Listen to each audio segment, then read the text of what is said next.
Hello FPL managers and welcome back for another video. Today we go over our team selection for game week 8 where we have activated our wildcard. Don't forget to leave a like if you enjoy the video and subscribe as it really helps out the channel. If you haven't already, check out some of the other game week 8 content that we've put out so far. And with that being said, let's jump into the video. So just a quick recap of game week 7, obviously none of the players played, but because we didn't take a hit, we actually took a 16k green eye, which was nice to see.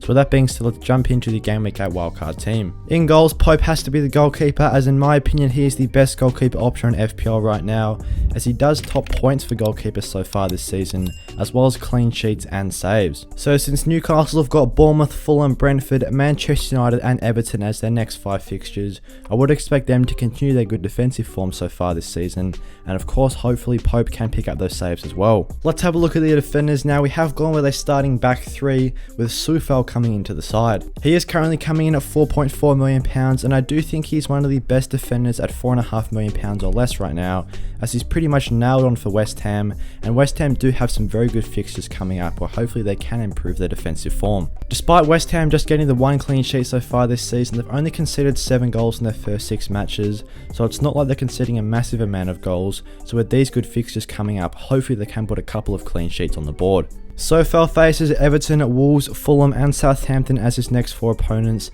and I do think he could perform quite well in this time, as of course we have seen him in previous seasons get forward and provide those assists for his teammates, so now it's just a matter of whether West Ham can add those clean sheets. But as I touched on, at £4.4 million with just a 0.8% ownership, he could be a very nice differential that's a cheap budget option in defence that allows for extra money to be spent around the squad. João Cancelo is one of the more essential options on our wildcard this game week, as he's been an excellent touch recently for Manchester City, actually picking up an assist midweek in the Champions League as well. Cancelo is currently the top scoring defender in FPL right now, and I do think he's probably the most essential defender pick for the wild card, as in the Champions League now he's got himself 3 assists in his first 2 games, which he has accompanied with 1 goal, 1 assist and a multitude of clean sheets for Manchester City in the Premier League. Man City have some good fixtures coming up as well, with Wolves, Manchester United and Southampton being the opponents in game weeks 8, 9 and 10.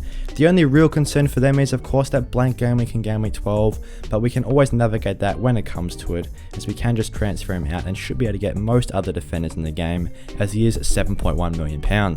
Speaking of essential picks, I do think Kieran Trippier is another very essential one to have in defence, as we've touched on with Newcastle's fixtures, I would expect them to perform very well from a defensive standpoint in the next 5. Not only has Trippier returned 3 clean sheets, but he's also got himself 1 goal as well, as he is on some free kicks for Newcastle.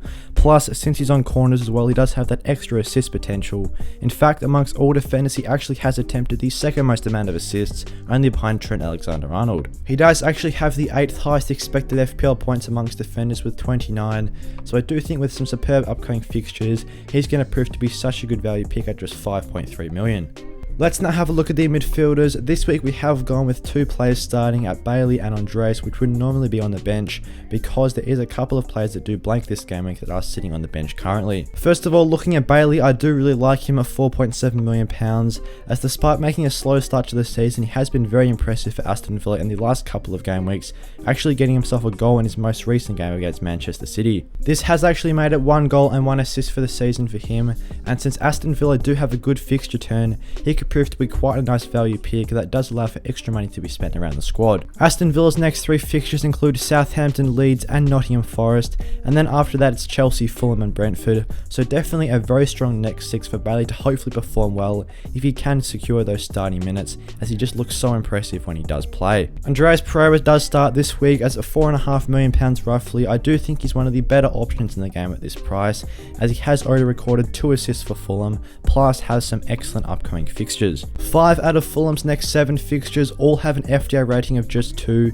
so hopefully Andreas Pereira can continue his very good start to the season, especially with Nottingham Forest away in game week 8, which hopefully he can get himself a return in as he is starting for us. Heung-min Son is a surprise feature in this team, as we have actually gone for a triple premium wildcard draft, and I really like Son as that 3rd premium in midfield, as he's got a great fixture of Leicester at home in game week 8. He is actually expected to score the 2nd most amount of FPL points this game game week, only behind Harry Kane by Fantasy Football Fix.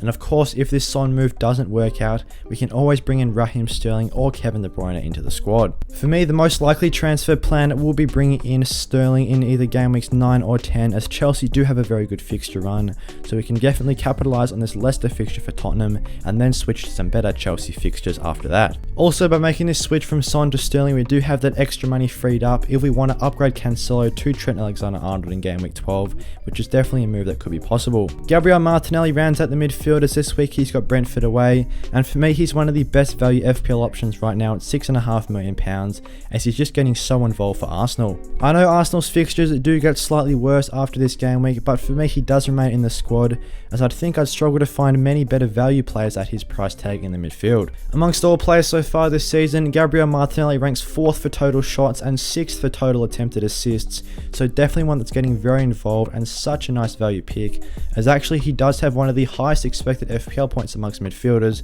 of 34.5. This figure is only bettered by Salah, De Bruyne, McAllister, Gross and Sterling, so for me, Martinelli is another very good option to have in the wildcard, as despite Arsenal's difficult fixture turn, he's just getting so involved for Arsenal and getting so many attacking returns. Let's now have a look at the forward line. It is a very star-studded front three with 2 premium options in there, plus Alexander Mitrovic, who's got a great fixture run for Fulham. First of all, looking at Mitrovic, he has some superb underlying stats for his price, and as we touched on with Andreas Pereira, he has the upcoming fixtures to be one of the highest scoring players over the next 5 to 6 game weeks.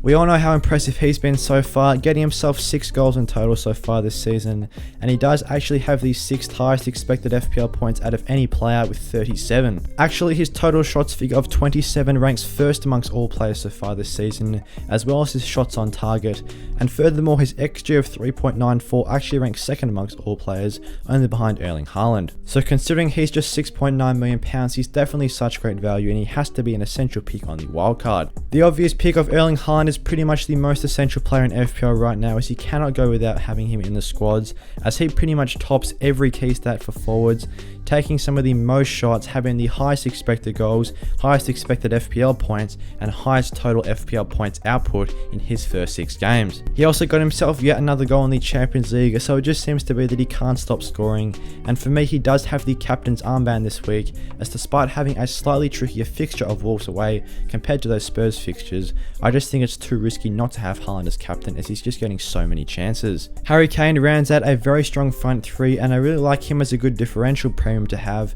as his ownership is sitting at around 18% at the moment, but he does actually have the 2nd highest expected FPL points out of any player so far. His XG of 3.89 actually ranks 3rd amongst all players as well, only behind Haaland and Mitrovic, and he has attempted the joint most assists out of any forward with 13, tied with Gabriel Jesus. His XA figure of 1.63 is actually very impressive as well, ranking 7th amongst all players, which is very high for a forward, so definitely one that has very good all-round potential with both goals and assists. So with that starting 11 covered, let's quickly take a look at the bench. Ward is the 4.0 keeper that's going to be the sub for Pope, as I do think he's one of the better keepers at this price tag, and the players without a fixture this week are Reece James and Wilfried Zaha. Reece James is also a very good defender pick to have on the wild card, as hopefully under Graham Potter, Chelsea can shore up that defence, and as we touched on previously, they have some very good upcoming fixtures, as do Crystal Palace for Wilfried Zaha to continue a very good start to the new FPL season. And finally, Patterson is our 4.0 player, as we could have gone for Nico Williams here, but we did opt for Patterson at the start of the season, and since Nico Williams has seen an extra 0.1 price rise, there's no need to spend the extra money to get him in. Thanks for watching today's video. If you guys want to become a channel member, then click the join button down below and get featured on the members board at the end of the videos, just like Philip Ash here. Also, don't forget to leave a like and subscribe to show support for the channel, and click the notification bell. And with that being said, I'll see you guys in the next one.